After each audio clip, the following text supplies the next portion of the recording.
morning because this is a coffee talk. I did bring coffee this time. I haven't for like the past 2 coffee talks.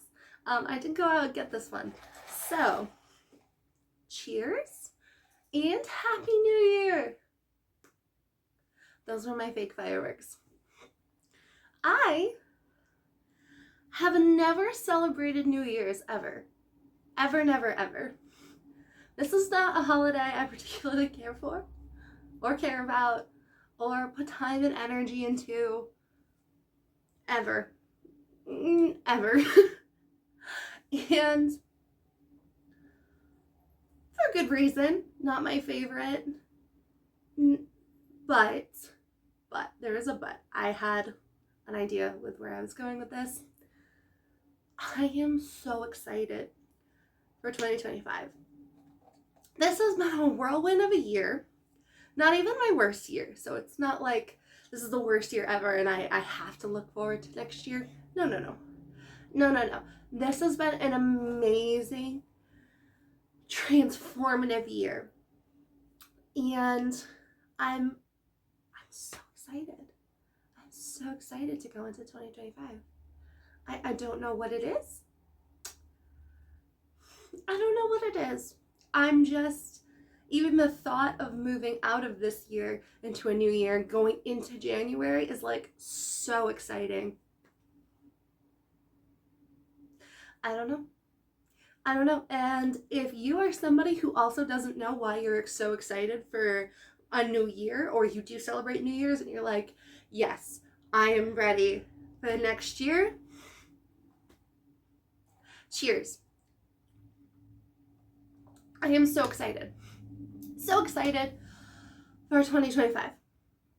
That being said, put that right there. That being said, I want to talk about some lessons that I've learned in 2024 and how they may resonate with you or just get you thinking about things that maybe you've learned through 2024. I'm going to list 5. I'm going to list 5 in each category that I'm going to talk about today. So I'm going to go over lessons that I've learned. I'm going to go over things that we do not need in 2025. Things that were thrown out, what the internet would call the outs. The outs, and then the ins. The what are we keeping, what are you picking up and bringing with you into 2025. So we're going to do 5 of each. Let's get into it. First, 5 lessons I've learned from 2024. The first one is that burnout can be your inner you crying out for help. And what I mean by this isn't just like burnout rarely, like your first time burning out in a year, like you only burn out like twice a year. I'm talking about consistent burnout where you are fatigued, you are tired, you are moody, you have no motivation for things, you don't feel like doing anything, and you're overwhelmed and overstimulated by everything. Burnout. And this burnout is some part of you, some part of your consciousness, your inner child, whatever you want to call it, screaming out for help. You're not addressing something, and you're not working through something that you should be. So, the biggest lesson that I have learned through moving through that is by the 3rd burnout, I'm not good at addressing things. When I'm in them, I'm slowly getting better. I'm not super there yet. But by the time I got to 3rd burnout, I was like, what's going on? Because I know what I tried to do to get myself out of it the last 2 times didn't work. So it's kind of like, and I keep getting back to the same place. And I love my job. I love my job. I love my friends. I love my hobbies. It's really not like I have an unfulfilling life. It's more so that I wasn't taking care of myself and recovering and resetting when I was giving so much of my energy to other people, like my job and, you know, everything that we give our energy to. I'm super introverted. So time to myself is so important, but like quality time with myself, not scrolling time with myself, overstimulated, constantly listening to something in the background. None of that. None of that is resetting me. It's kind of just fueling my overstimulation, kind of keeping me in a freeze state until I come out of it, which is not helpful at all. So the biggest lesson I've learned this year is to listen to your burnout. Listen to your burnout. Listen to your body. Listen to your emotions. Listen to yourself when you feel something's brewing. That's one. Thumbs up. That's one. 2 is productivity is an illusion. I love that sentence.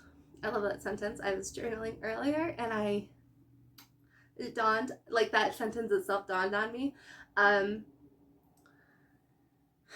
I am a recovering OCD perfectionism addict. I love to be productive. I love to be moving. I love to be what society would call productive. Productivity is such an individual definition. Society's standards are never best, and they're never good. So society's idea of productivity doesn't really hold true for everybody. If it does for you, that's awesome. If it doesn't, or you're like, yeah, I don't think it does. That was me this year. Productivity in society terms does not serve me. Rushing around and doing things does not serve me. I'm sorry, I had a thought. Productivity to me, that's just to me because I am introverted. A productive day for my soul is a really nice slow morning with a coffee, time reading, looking at the sun, watching the sunrise, and slowly getting ready to leave the house, possibly for a morning walk or to go to the gym and walk on the treadmill. Having a nice breakfast or lunch when I get back. That's a productive morning for me. I moved at a very emotionally balanced way. I did not rush. I did not force myself to do anything. Nothing was a chore, nothing. That's a productive day for me. But if I went to tell somebody, like an acquaintance or like a work colleague, like this weekend, that's what I did.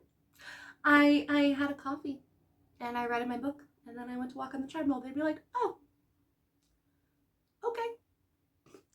There's not a lot of accomplishment there. There's nothing that they would consider like, wow.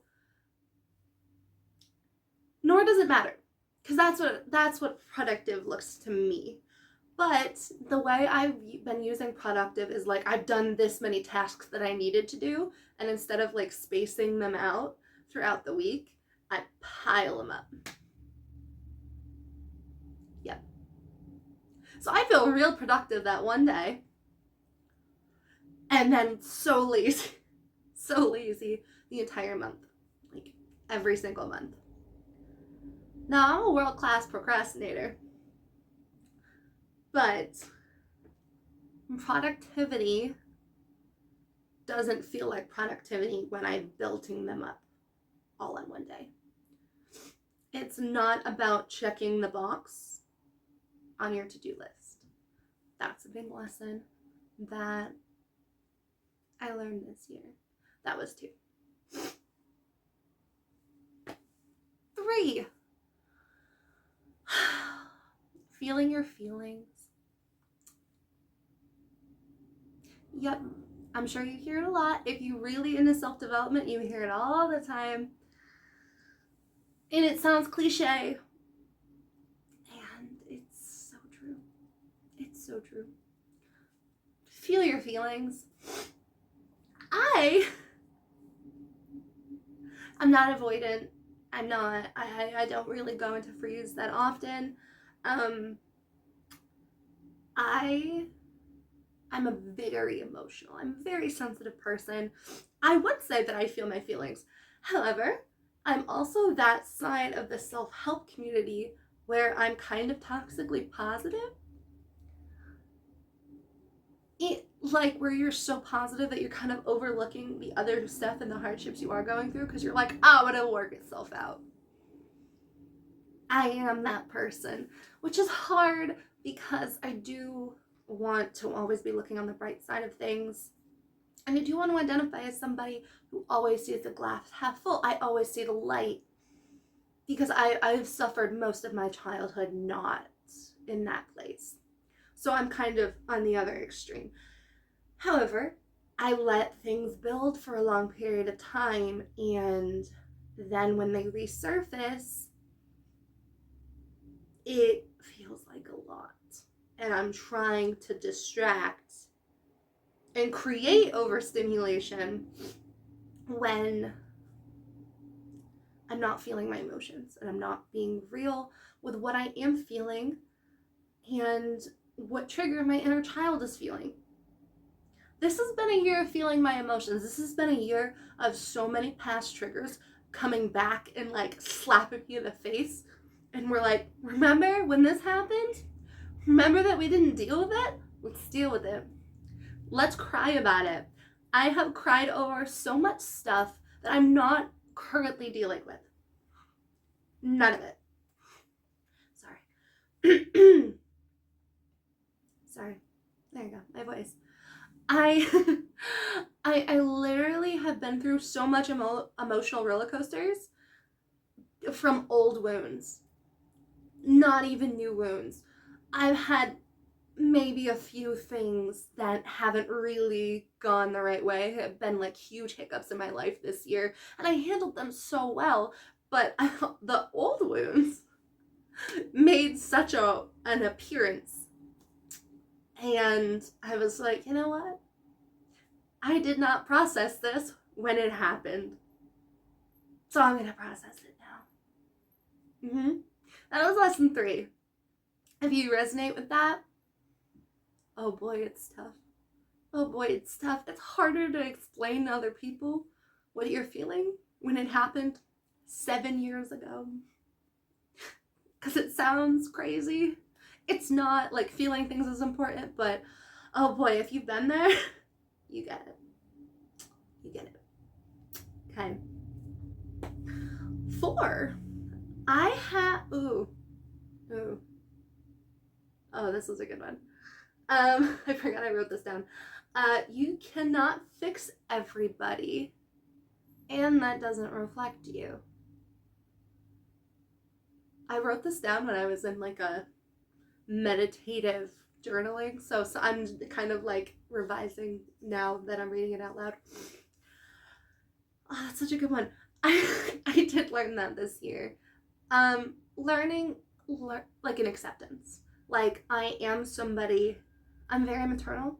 I love to nurture people. I love to take care of people. It's loud. And that I've had to learn how to accept that about myself and not mommy people. If that makes sense. If you know, you know. So, and I do fall into that with like my friends and my family. I'm so used to taking care of everybody and being the mediator and the caretaker. And when I can't fix something or nurture somebody to the point where I can see progress or feeling better, and when I'm like constantly giving advice that 1, they didn't ask for, and 2, they will not follow.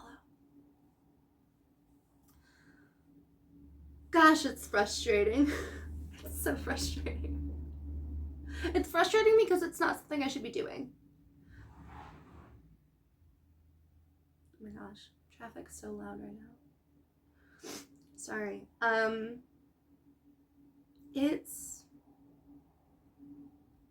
It's not a reflection of you. If you're somebody who's like that, it's not a reflection of you.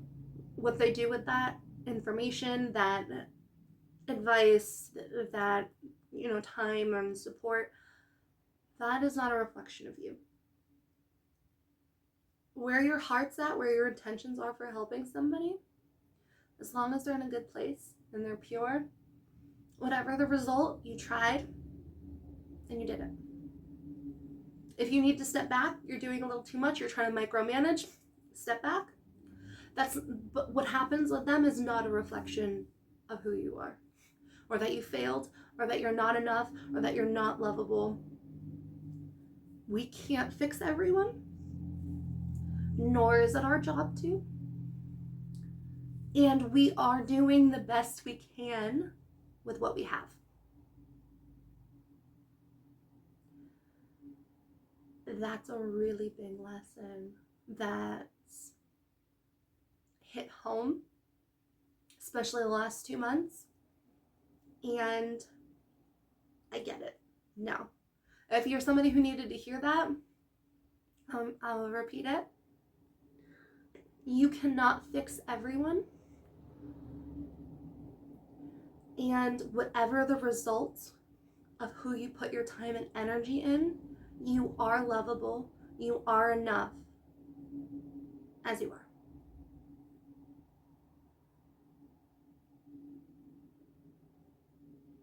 And 5. Last lesson, and then we get to talk about things that we don't need in 2025, that we simply don't need at all. The bravest thing you can do is surrender.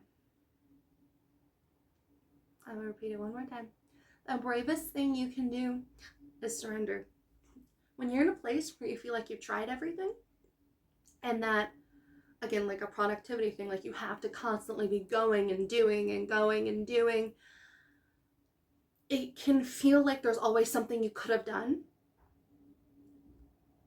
But in fact, the bravest thing you can do is let go. Is let go and surrender the situation and go within. How are you feeling? How's your body feeling? What can you do to take care of yourself? What can you do to nourish yourself? Are you drinking enough water? Have you had something nutritious to eat? Are you sleeping? What can you do to help yourself accomplish those 3 things? What are you doing in your downtime?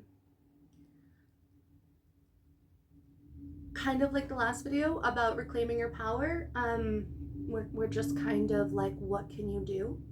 What can you actually do in the present, in like the very minute by minute?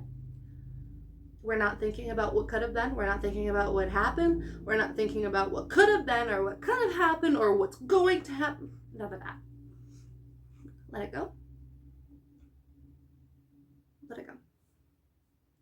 Not that that's easy. Not that that's like you get in your head and you get anxious. I'm such an anxious person. Not that that doesn't like entrap you sometimes where you're good and then it falls again and then you're good and then you fall again. It is an ongoing battle. But to be constantly bringing it back to, I surrender, I let go. It's so powerful. And it is really so brave. We live in a society that tells us that everything's within our control. If you just do this, if you just do that, this is the way to do it. There's always something you could be doing. Like it's a lot. It's a lot to think about.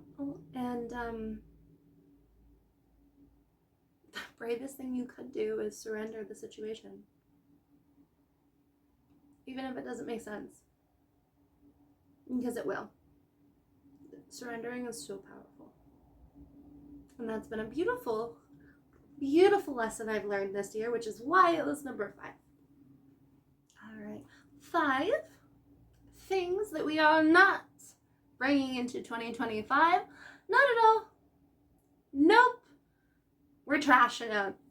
Number 1, ignoring your needs for other people. We are not giving from an empty cup. We are not giving from an empty cup. Nope. If you're not taking care of yourself, if you are in burnout, if you are building in resentment and fatigue and mood swings, and everything feels like a chore to you, and you are not happy, you have an empty cup. We are not giving from an empty cup. Nope, we are giving from a full cup. So out with the empty cup. 2, rushing. We're done rushing. Don't be a rusher. Do everything mindfully, slowly, patiently, gracefully. Mindfully, slowly, patiently, graciously. Yep. We are not rushing. Rushing is putting you in a state of fight or flight. You are not in the moment. You are very much in your head. And we're done with that. So, no rushing. Do you agree? Yeah. She never rushes. Number 3. Self-judgment. Please do not knock that over. Nope. No. She loves attention. She really does. She's very photogenic. Sorry, 3 is self-judgment and external judgment. We don't need that. We don't need that in 2025. No judgment against you. You're doing the best you can. Yes, you can do better, but compassion, try again next time. External judgment, they're doing the best they can with what they have. They also can have an opportunity to grow, but they need to be loved and accepted as they are so that they can get to that place. We're not going to judge them. We don't know. No judging. Out the window. 4 is external validation. We don't need it. We don't need it. You know who we need to validate? Ourselves, our inner child, our wounds. Self-acceptance over external validation. There are billions of people on this planet. We can't always be seeking from outside of ourselves. All humans are flawed. Okay? All of them, all of us, we're flawed.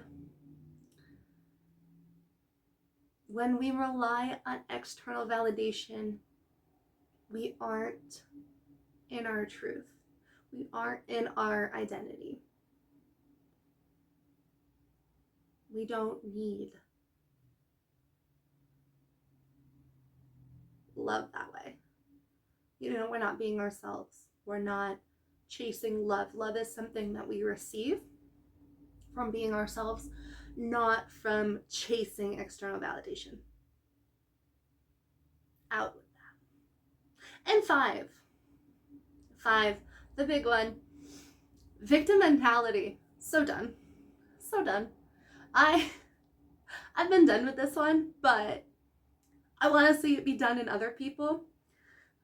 It kind of goes like reclaiming your power, like powerlessness. We're done with victim mentality. I think that when I was in the midst of it myself, like when I was really pouring into victim mentality, I was just screaming to be loved and seen and acknowledged that I had gone through really horrible things and that nobody was there for me.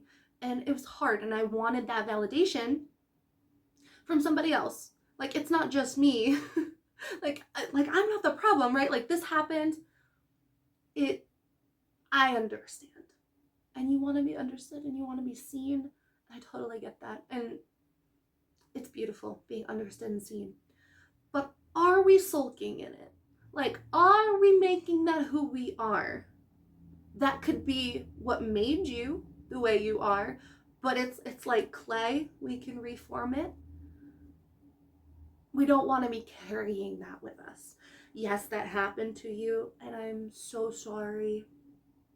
And yeah, it probably shouldn't have happened. But moving forward, what can we do with it? Not how can we stay in it and sulk and create more wounds from it. Not that you shouldn't process your emotions or go to therapy, not bypassing any of that. Nope, that'll just circle back to you later. I know. But we aren't, the world is against me. We're not that. We're not that. I'm so sorry if your brain believes that, but let's rewire that. That's not true. That's not true. We shouldn't have learned that. Out the window. Not in 2025. No, thank you. All right, let's say 5 beautiful things we are bringing into 2025. I love every single one of these. So if you love them too, I suggest you so think about it and or journal it moving forward. Number 1, forgiveness. I think kind of like back to the other numbers that we listed, we forget that other people are human and flawed and doing the best they can. And even though nobody's entitled to forgiveness, forgiveness is a gift, right? Accepting what happened, yep, we had to do that. Working through our emotions, hey. Working through our emotions, yeah, we had to do that. But forgiveness is powerful. Forgiveness is powerful, and it is a weight off of us. Not a forgiveness as in, I forgive you so you owe me this. It's not transactional. Forgiveness is a gift. Start with yourself. Start with yourself. I went really into forgiveness this past month. With others, with myself, and I cannot tell you how freeing it is to forgive yourself. Sometimes you never know you need things until you get them, you receive them, and you're like, wow, this is exactly what I needed. I really recommend going deep and forgiving yourself. And if you have the strength and then you're in the place to forgive others who have harmed you, who have done wrong, forgive them too. Give that gift. Give that gift.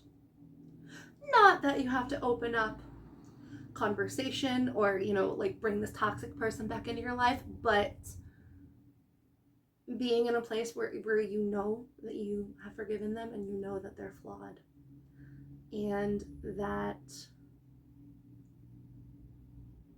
they deserve to be better, that's a good place to be in. That's a good place to be in. So number 1 is forgiveness. Number 2, which is kind of like 3 steps in itself, but it's all self-related, so we're going to say that it's 2. Self-love, self-compassion, self-acceptance. All of them. All of them. Self-love. Love who you are. Love that flaw. Love who you were. And love who you're going to be. You never, loving yourself does not mean that you have to stay where you are and stuck with things you don't love about yourself. It means acknowledging where you are. Self-acceptance, acknowledging where you are. Self-compassion. Hey, I know why we're here. It was hard. Looking back on it, I wouldn't have never done that. But you didn't know any better.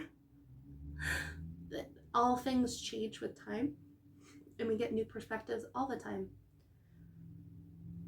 So the gift of self-love, self-acceptance, self-compassion, we're bringing it with us. We are bringing it with us into 2025. Try to master it. That's a really good challenge for this year.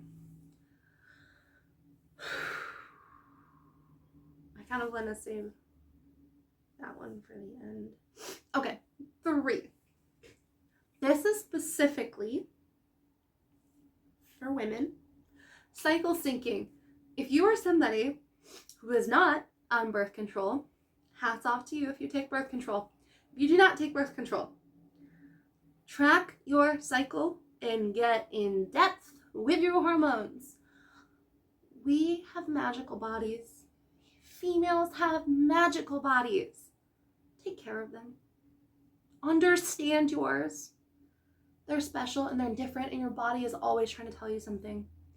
We work on a 30-day, 28-day cycle. We are very, very wired differently.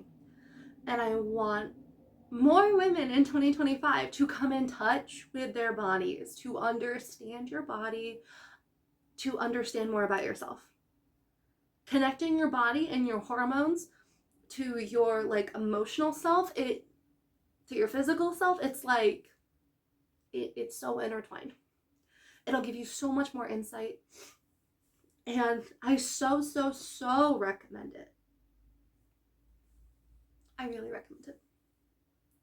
So if you have had that on your mind and needed somebody to be like, you should look into this, you should look into this. Yep, I will link a really great book that you can read into with connecting to your hormones. Absolutely changed my life. And hopefully it'll change yours as well. So I will link that down below, like the book and like where you can find out more about your cycle. Okay, moving forward.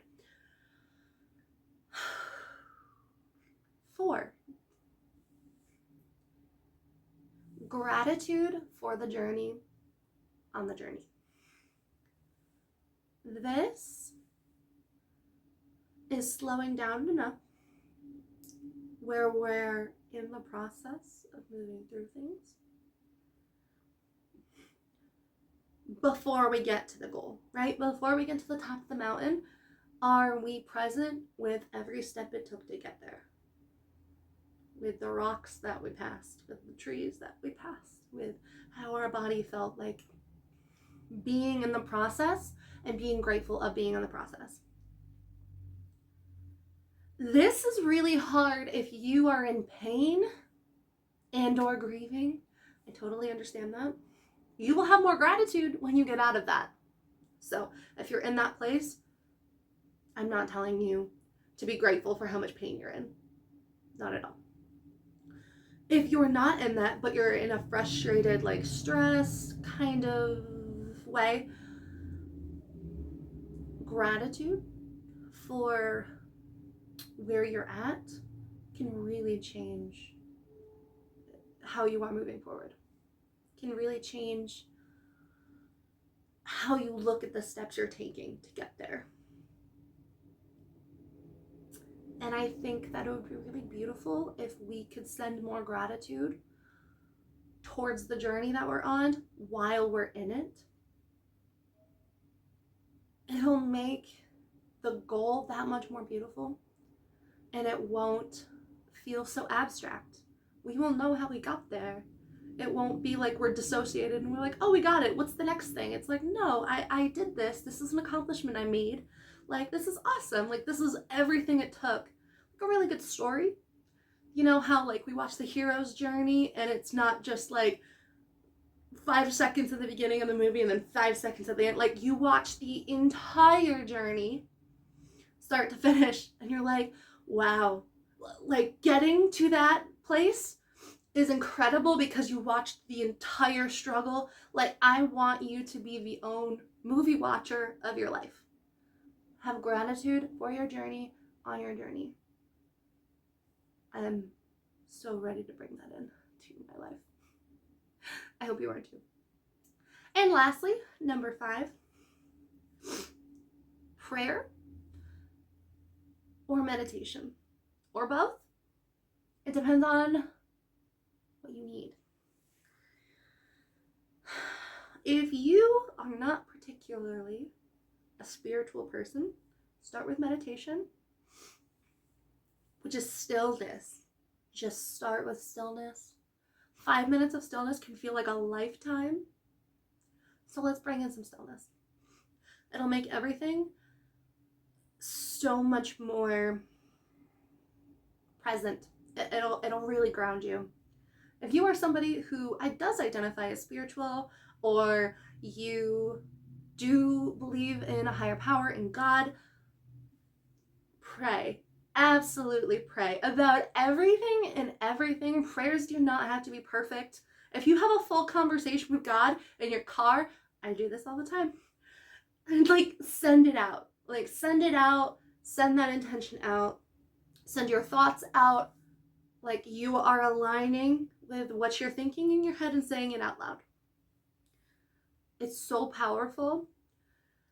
And the more you do, the more you will feel yourself strengthening, one, your intuition, well, two, knowing yourself, which is kind of intuition, but knowing yourself, knowing your identity, which is amazing. It's an amazing grounding place. And three, it'll strengthen your relationship with God,